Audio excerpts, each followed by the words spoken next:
Subscribe না করা থাকলে চ্যানেলটি সাবস্ক্রাইব করে দিন আর পাশের বেল আইকনটা টিপে দিন কনস্ট্যান্ট নোটিফিকেশন পাওয়ার জন্য। নমস্কার, ইন্ডিয়ান বেঙ্গলি রান্না চ্যানেলের তরফ থেকে সকলকে স্বাগত জানিয়ে আজ আমি শেখাবো ঝিঙে পোস্তর রেসিপি। দেখে নিই ঝিঙে পোস্ত বানানোর জন্য উপকরণগুলো।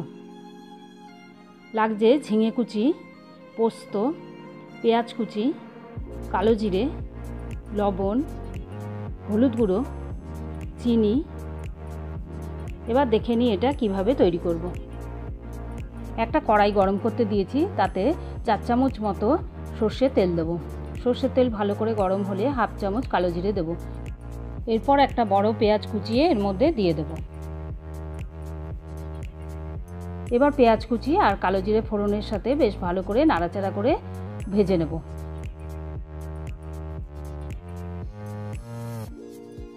এরপর এতে দেবো স্বাদ মতো নুন, হাফ চামচ হলুদ গুঁড়ো আর 1 চামচ চিনি।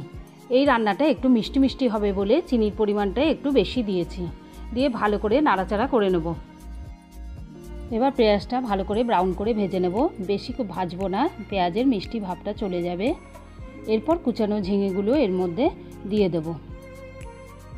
সব ঝিঙেগুলো দেওয়া হয়ে গেছে। এবার ভালো করে পেঁয়াজের সাথে ঝিঙেগুলো মিশিয়ে নেব। এবার আপনি থেকেই ঝিঙে থেকে জল বেরিয়ে আসবে, ওই জলেতেই ঝিঙেটা সেদ্ধ হয়ে যাবে। এবার 2 মিনিটের জন্য ঢাকা দিয়ে দেব। এবার ঢাকা তুলে নেব। তুলে নিয়ে এবার আরেকবার ভালো করে নাড়াচাড়া করে নেব। ঝিঙেগুলো বেশ নরম হয়ে এসেছে। ঝিঙেতে জল থাকায় শরীরের পক্ষে এটা খুব উপকারী এবং শরীরকে খুব ঠান্ডা রাখে। আর পোস্তের তো নানা রকম গুণ রয়েছে। এরপর 4 চামচ পোস্ত আর 4টে কাঁচা লঙ্কা দিয়ে বেটে রাখা পোস্ত বাটাটা এর মধ্যে দিয়ে দেব।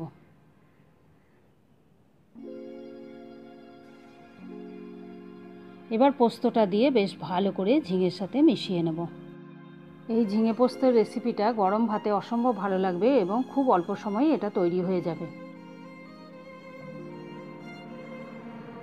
এবার আবার 2 মিনিটের জন্য এটা ঢাকা দিয়ে দেব। এবার 2 মিনিট হয়ে গেছে, ঢাকা তুলে নেব।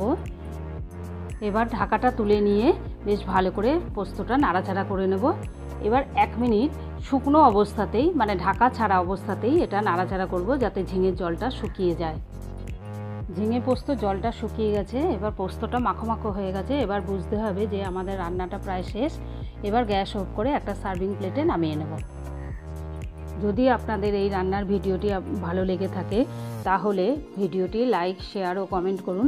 ততক্ষণ ভালো থাকুন, সুস্থ থাকুন। ধন্যবাদ।